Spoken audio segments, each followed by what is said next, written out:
एउटा कुमार र कुमारीको बीचमा विवाह भएछ, युवक र युवतीका बीचमा विवाह भयो। बडो आनन्दताका साथमा दिनाचार्य बिताउँदै बिताउँदै जानुभयो। एक दिन, दुई दिन, तीन दिन गर्दा गर्दै जब महिना बित्यो, वर्ष बित्यो, 2-3 वर्ष बित्यो, 5 वर्ष बित्यो। 5 वर्षसम्म यति खुसी हाँसी खुसी सब घरमा बडो आनन्द भएर बिताउँदै गएका थिए। तर तिनीहरूको बीचबाट सन्तान उत्पत्ति भएन। सन्तान उत्पत्ति नभएपछि अलिअलि चिन्ता पर्न लाग्यो, घरमा पनि चर्चा हुन लाग्यो, लौ न सन्तान भएन। अनि गएर माइती देशमा गयो भने त्यही पनि चर्चा हुन लाग्यो, लौ न सन्तान भएन। के गरेर सन्तान होला भन्दा भन्दैमा विवाह गरेको 15 वर्ष बित्यो, तिनीहरूको बीचबाट सन्तान भएन। गुरुदेवको घरमा जानुभयो, लौ न गुरुदेव के गरेर सन्तान हुन्छ, कस्तो भगवानको पूजा अर्चना विधि विधानबाट हामीले गरौँ भन्दा गुरुदेवले भन्नुहुन्छ, बाबु तिमीहरूबाट 2टाबाट सन्तान हुँदैन। अनि गएर चिकित्सालयमा जानुभयो, डाक्टरको सल्लाह लिनुभयो, चिकित्सकको सल्लाह लिनुभयो। उहाँले पनि भन्नुहुन्छ, बाबु तिमीहरू 2टाबाट सन्तान हुँदैन। आयुर्वेदिक सम्पूर्ण किसिमबाट प्राकृतिक चिकित्सामा जहाँ जहाँ जानुपर्ने थियो सम्पूर्ण ठाउँमा पुग्नुभयो, तर सन्तान हुँदैन। कसैले सन्तान हुन्न भनेपछि बडो विरह लाग्न थाल्यो। अनि गएर बाटोमा हिँडेका साना साना बच्चा टुकुन हिँडेका बच्चालाई देख्ने बित्तिकैमा माया बढेर आउँथ्यो। अर्काको बच्चा काखमा देख्ने हुँदैन थियो। भगवान विधाता यस्तो एउटा बच्चा मलाई दिनुभयो भने कसरी काखमा मैले ल्याउला, कसरी तनपान गराउँला, कसरी पढाउँला, कसरी हुर्काउँला, कसरी खाने चिज वस्तु दिउँला। अर्काको काखमा बच्चा देख्दाखेरिमा माताको आँखाबाट प्रवृत्ति आँसु झर्न लाग्यो। बाबा रुनुहुन्थ्यो, आमा रुनुहुन्थ्यो। यस विधाता यो संसारमा कस्तो पाप गरिएछ हामीले, आज एउटा जब सन्तानको मुख पनि देख्न पाइएन। बारम्बार रुँदै 15 वर्ष बित्यो। हे विधाता एउटा मात्रै मलाई सन्तान दिनुभयो भने प्रभु हजुरबाट हामी धेरै ऋणी हुने थियौँ। आज 2टा श्रीमान श्रीमती भगवान परमात्माको जब मन्दिरमा पुगे, साम सदा शिवजीको मन्दिरमा पुगेर विचार गरे, हे भगवान साम सदा शिवजी हजुरले त हाम्रो कुरा सुन्नु भएन। विवाह गरेको 15 वर्षसम्म बच्चा भएन। कसैले डाक्टरले पनि हुँदैन भन्यो, गुरुले हुँदैन भन्नुहुन्छ, आयुर्वेदिकले हुँदैन भन्नुहुन्छ। हामी कहाँ जाउँ, के गरौँ? रुँदै शिवजीको मन्दिरमा गएर बाहिर जब वृषभ हुनुहुन्थ्यो, नन्दीको कानमा गएर जब फलाक्दै हुनुभयो, यदि एउटा बच्चा हामीलाई भयो भने प्रभु यो जगतको नारायणको बारम्बार हामी कृतज्ञता हुने थियौँ, आभारी हुने थियौँ भनिकन उनीहरू रोए। भगवान प्रभुको जब दया जाग्यो, भगवान परमात्माको दया जाग्ने बित्तिकैमा भगवान परमात्मासँग कुनै कुरा असम्भव भन्ने छैन। हामीसँग धेरै कुरा असम्भव छन्, तर परमात्मासँग असम्भव भनेको कुनै कुरा छैन। आज परमात्माको दया जागेर आयो। यी 2टा जब पुरुष र स्त्रीका बीचमा यदि गर्व रह्यो र बच्चा जन्मियो भने असाध्य माया गर्छौँ भन्दै रुँदै हिँडेका छन्। एउटा बच्चा मैले दिउँ त के होला? भगवान परमात्माको जब दया जाग्यो, प्रभुको कृपा हुने बित्तिकैमा ती श्रीमती गर्भवती भइछन्। श्रीमान यति खुसी हुनुभयो। कसैले बच्चा हुँदैन भनेको, जहाँ जाँदा जे गर्दा जस्तो पूजा अर्चना विधि विधान वा औषधि गर्दा पनि बच्चा हुँदैन भनेको, विवाह गरेर जब 15 वर्षसम्म आशा मरेको गर्व रह्यो भनेपछि त्योभन्दा हुन पर्ने कुरा के छ? आमा यति खुसी हुनुभयो, बाबा खुसी हुनुभयो। अत्यन्त खुसीका दिनहरू बित्दै गए।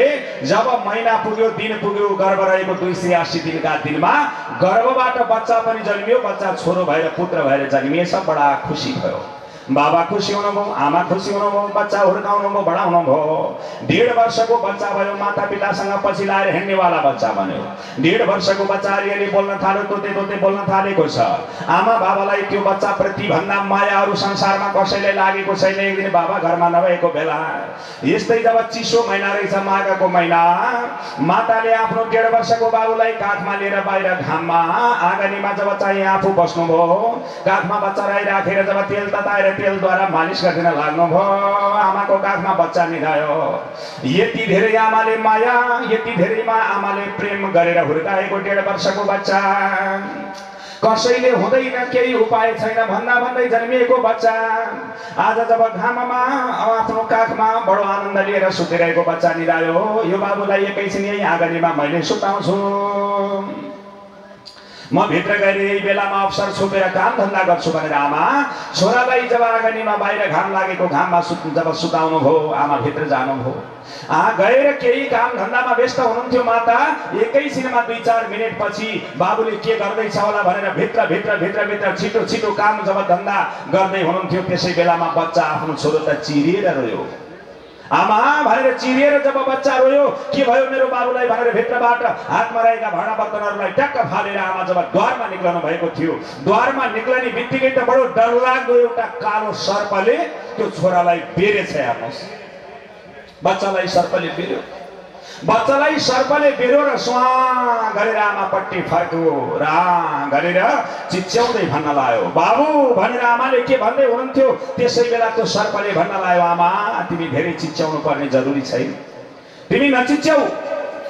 जब त्यो सर्पले आमापट्टि फर्केर भन्न लाग्यो द्वारमा छोरो बचाउनका लागि आमाले जब बाबुलाई के भयो भनेर द्वारमा आएकी आमापट्टि फर्केर सर्पले भन्न लाग्यो आमा यदि छोरो बचाउनका लागि सर्पले बेरेको छोरालाई सर्पले खाने भयो, टोक्ने भयो, मार्ने भयो भनेर डर लागेको छ, तपाईलाई छोरो बचाउने हो भने तपाईलाई डसेर म मार्छु। यदि छोरो नबचाउने हो भने छोरालाई नै डसेर मार्छु। आमा भन्नुहोस् यो दुईटा मध्ये को बाँच्ने हो? यो दुईटा मध्ये हजुरहरू दुईटा मध्ये एउटा मर्नै छ आज। यदि छोरो बचाउन आउनुभयो भने मेरो आमा हजुरलाई मैले टोकेर मार्छु। यदि जब छोरो बचाउन आउनु भएन भने छोरालाई मैले बेरिसके अब निधारमा टोकेर मैले मार्छु। यदि दुईटा कुरामा एउटा कुरा रोज्नुहोस् भनेर सर्पले भन्यो। मेरो जब 15 विवाह गरेको 15 वर्षसम्म हुँदैन भन्दा भन्दै जन्मिएको यत्रो प्रिय मेरो छोरो 1.5 वर्षको बाबु यदि बाँच्छ भन्नेकोबाट सृष्टि रहने भयो, मलाई टोकेर मारे मार, मेरो छोरो नमार भनेर गएर हिम्मत गरेर त्यो सर्पको घाँटी समाउने आमा दुनियाँमा कोही हुनु होला? हजुरहरूलाई म सोधेँ, जे होला होला म मरे पनि मेरो छोरो त बाँच्यो भने भइगयो नि त, सृष्टि रह्यो। मलाई डसेर मार भनेर गएर हिम्मत गरेर त्यो सर्पको घाँटी समाउने आमा हुनुहुन्छ कोही? त्यति हिम्मत आउँछ? आउँदैन। अहिले आउँछ भनेर अलिअलिले भन्न मन लाग्ला छैन।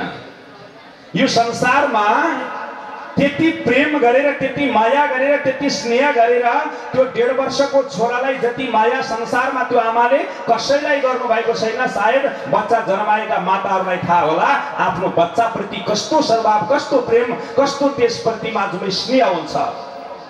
त एउटी आमाले 1.5 वर्षको छोरालाई त बचाउन सक्नु भएन, प्रेम गर्न सक्नु भएन, माया गर्न सक्नु भएन। व्यर्थै दुनियाँमा फल्नाले माया गर्छ मलाई भनेर किन हामी चाहिँ मचिरहेका छौँ? किनकि माया कसैले कसैलाई गरेर गरिँदैन। माया भनेको सधैँ हामीलाई दुःख दिन्छ, त्यसैले मायाको पछि कहिले नलाग्नु। आज लौन मेरो छोरालाई त सर्पले टोकेर मार्ने भयो भनेर चिच्याउने आमा धेरै हुनुहुन्छ। हे बाबु, हे दादा, हे भाइ, हे बाबा, हे मेरो प्रभु, हे मेरो ईश्वर, लौन मेरो छोरो बचाऊ भनेर चिच्याउने आमा दुनियाँमा धेरै हुनुहुन्छ। म मरे पनि मेरो छोरालाई नमार भनेर गएर सर्प समाउने आमा हुनुहुन्न। त्यसैले यो दुनियाँमा कसैले कसैलाई माया गर्दैन राजन। संसारको गति बुझ्नु। मेरो आमा आज कतिले नाम गरेका भगवानले देवतीलाई बताउनु भयो बाबालाई जब जङ्गलमा जान दिनु, मायाको विभूतिको ज्ञान मैले तपाईलाई बताउँछु आमा, पञ्चमुक्तिको महिमा म बताउनेछु। संसारमा जे सोचिन्छ त्यो कुरा हुँदैन मेरो आमा। त्यसैले चिन्तन मरण गरेर अगाडि बढ्नु पर्दैन। जति कुरा हामीले सोध्दछौँ त्यो कुरा परमात्माले प्रदान गर्यो भने मात्र पाइने हो।